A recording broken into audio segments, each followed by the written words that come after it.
말씀드리겠습니다. 무려 41개 국가와 양자회담을 진행하며 2030 세계 박람회 부산 유치에 총력을 펼친 윤석열 대통령께서 4박 6일간의 미국 순방 일정을 마무리하고 지난 토요일 귀국했습니다.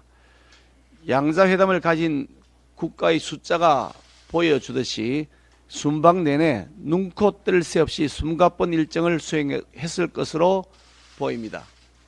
역대 최다 기록에 거론될 정도의 연쇄회담을 가지면서 부산 엑스포 유치를 위해 발로 뛰는 대통령의 활약은 단순히 엑스포 유치 활동에 그치지 않고 대한민국의 발전상을 세계와 공유하면서 우리 경제 외교에도 커다란 성과로 이어질 것으로 믿습니다. 엑스포가 2030년 부산에서 반드시 개최될 수 있도록 우리 당과 국회도 더 많은 힘을 모아 나갔으면 합니다. 주말 사이에 한덕수 국무총리와 시진핑 중국 국가주석과의 회담 소식도 전해졌습니다. 양국은 서로가 중요한 이웃이라는 것에 인식을 같이 하고 상호 존중과 호혜, 공동의 이익에 따른 성숙한 한중관계 발전에 관한 의견을 나누었습니다. 시진핑 국가주석은 방한 문제를 진지하게 검토하겠다며 한국 방문을 먼저 언급한 것으로 전해지고 있습니다. 지난 정권의 굴욕적 사대주의, 굴종적 대북 관계 시대에서 이제는 탈피하여 당당한 주권 국가로서 주권적 외교를 펼쳐나온 윤석열 정부의 기조가 긍정적 효과로 이어져 나가고 있습니다. 4년 만에 이루어진 최고위급 인사의 회담이 우호적 분위기 속에서 이루어졌다는 점에서 앞으로의 양국 관계 발전이 더욱 기대됩니다. 가까운 나라인 한국과 중국이 협력을 강화해 서로에 대한 신뢰를 쌓고 안보는 물론이고 경제적인 우호 협력까지 이어지도록 우리 국민의힘은 더욱 노력해 나가겠습니다. 다행히 민주당 이재명 대표가 단식을 중단했다고 합니다. 조속히 건강을 회복하시기 바랍니다. 지난주 이재명 대표에 대한 체포동의안이 국회 본회의에서 가결되면서 특권 없는 정당한 사법 절차가 진행될 수 있게 되었습니다.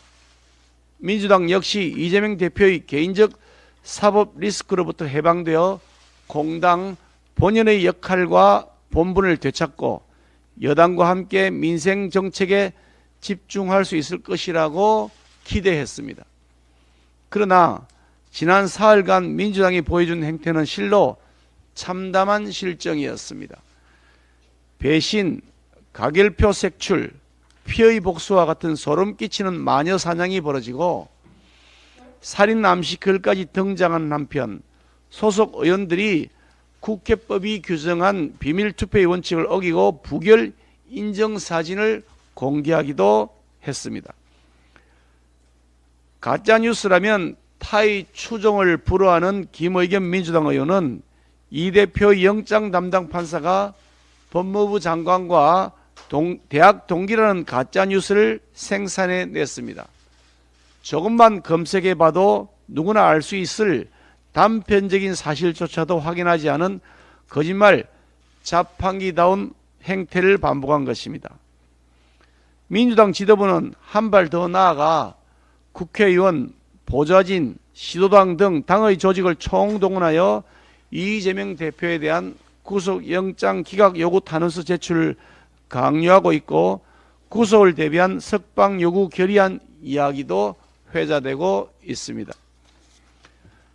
당을 이재명 대표의 방탄당으로 전락시킨 친명계 핵심 의원들은 자리를 보존한 채 더욱 핏대 세워 목소리를 높이고 정기국회 중간에 난데없이 원내 지도부가 사퇴하는 일도 벌어졌습니다.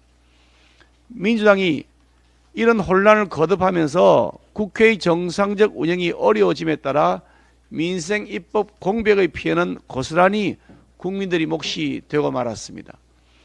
미등록 영아 문제 해결을 위한 보호출산 특별법, 중대범죄 피의자들의 현재 모습을 공개하는 머그샷법, 실손 의료보험 보험금 청구 간소화법, 음주운전 상습 차량에 대한 시동 잠금 장치 설치 의무화법, 체험학습 취소 속출을 개선하기 위한 노란버스 적용 예외 법안 등이 법사위는 통과했지만 국회 본회의 문턱에서 민주당의 내부 혼란 때문에 문턱을 넘지 못하고 있습니다.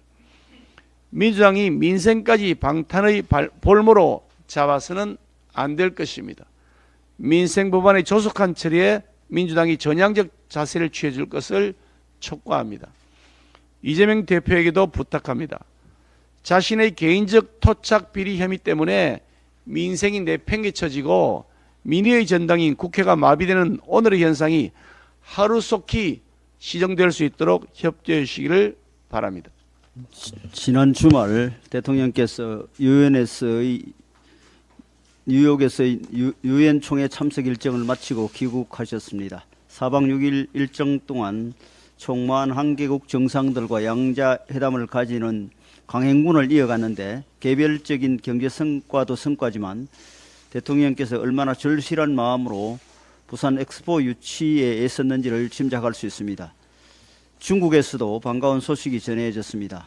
한덕수 총리는 항저우 아세안 게임 개막식 참석차 중국을 방문해 시진핑 주석과 면담을 가졌는데 이 자리에서 시 주석은 방안을 진지하게 검토하겠다고 밝혔습니다.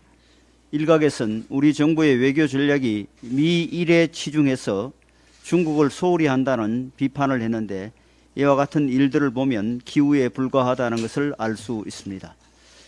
지난 8월 중국 정부가 6년 만에 한한령을 해제한 것에서 알 수 있듯이 윤석열 정부는 한중관계 개선을 위해서도 꾸준히 노력해 왔습니다. 특히 북러 무기거래 회담에 중국이 우려의 시선을 보내고 있는 만큼 지금이야말로 새로운 한중관계를 만들어 나갈 적기이며 이런 면에서 시진핑 주석이 먼저 방한 얘기를 꺼낸 것은 결코 가볍지 않는 의미를 지닙니다. 이처럼 대통령과 총리께서 국익을 위해 동분서주하는 모습을 보며 민주당이 총리 해임 건의안을 통과시킨 것은 너무나 황당한 발목 잡기였다는 생각을 다시 한번 하게 됩니다. 국민들께서는 지난 잼버리 사태 때 직접 현장에 내려가 장관들을 지휘했던 총리의 리더십에 이어 이번 방중 외교를 통해 다시 한번 총리의 역할에 믿음을 가지게 되셨으리라 생각합니다. 민주당은 첨예한 정쟁 속에서도 묵묵히 국익을 위해 일하고 있는 대통령과 총리에게 총리 해임 건의안을 제출한 상식 밖의 행동을 부끄럽게 생각하시기 바랍니다. 민주당에서 체포동의안 가결 이후 오히려 방탄 분위기가 더욱 과열되고 있어 국민들이 걱정하고 있습니다. 특히 민주당이 영장실질심사를 앞두고 법원을 압박하는 움직임을 보이는 것은 매우 부적절해 보입니다. 민주당 지도부는 소속 의원 전원에게 구속영장 기각 탄원서 제출을 요구했고 지지자들 사이에서는 100만 명을 목표로 하는 탄원서 연명운동이 진행 중에 있습니다. 철저히 법리와 증거만을 따져야 할 영장실질심사에 대해 정치권이 집단의 힘으로 압력을 행사하는 것은 사법부의 독립성을 위협하는 심각한 문제입니다.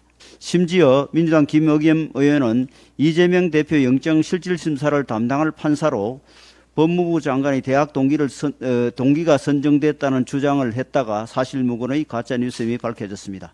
그동안 검찰을 향했던 민주당의 가짜뉴스와 좌표찍기 공세가 이제는 법원을 표적으로 삼는 것은 아닌지 우려하지 않을 수 없습니다.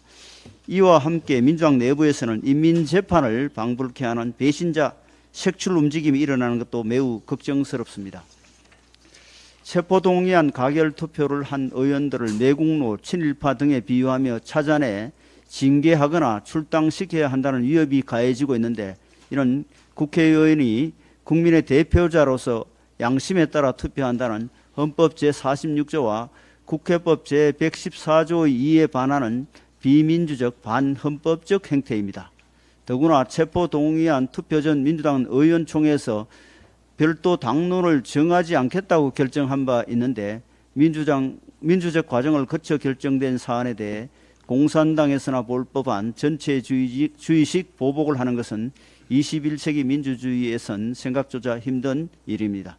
더 황당한 것은 당 최고위원이 배신자 색출 광풍에 겁먹고 자기는 부결표 던졌으니 제발 알아달라고 업소하는 진풍경까지 벌어지고 있다는 것입니다. 이러한 일들은 재판은 법원에 맡기고 국회는 민생에 집중하라는 국민의 뜻에 분명히 역주행하는 것입니다. 곧 추석이고 그 이후에는 국정감사가 시작되기 때문에 본회의를 열어 밀린 법안들을 통과시킬 시간이 매우 빠듯합니다. 보호출산제, 머그샷 공개법 등 국민의 삶과 밀접한 법안과 기술혁신과 경제 활성화를 위해 시급한 여러 법안이 발목 잡혀 있는 상태입니다. 신임 장관들에 대한 인사청문회가 대기 중인 상황이고 30년 만의 대법원장 공백 사태도 현실화되고 있습니다.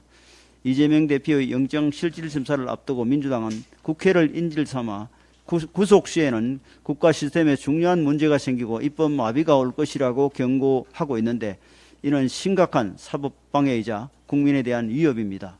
언론들도 민주당을 향해 입을 모아 과열된 분위기를 가라앉히고 정기국회를 정상화시킬 환경을 조성해야 한다고 요청하고 있습니다. 국민 절대 다수의 마음을 대변한 요청이라고 생각합니다. 민주당은 지금 헌법 부정, 자유민주주의 부정이 아니라 불법과 비리를 부정해야 할 때입니다. 그래야 다시 시작할 수 있습니다. 민주당은 당대표를 지키려 애써서 강성당원의 마음을 얻은들 결국 국민은 민생을 내팽개친 민주당을 외면할 것임을 명심해야 할 것입니다. 몇 해 전 미국의 여론조사 기관 한 리서치 센터에서 한국을 포함한 17개 선진국 성인 1만 9천 명을 대상으로 무엇이 삶을 의미 있게 하는가라는 주제의 여론조사를 시행한 적이 있습니다. 조사 대상 17개국 중 14개 국가가 가족이라고 답한 반면 한국만 유일하게 물질적 풍요를 1위로 꼽았고 가족은 삶의 중요성 척도에서 3위로 밀린 바 있습니다. 대한민국 국가의 존망이 달린 저출산 문제 해결도 시작은 결국 가족에서부터 출발합니다.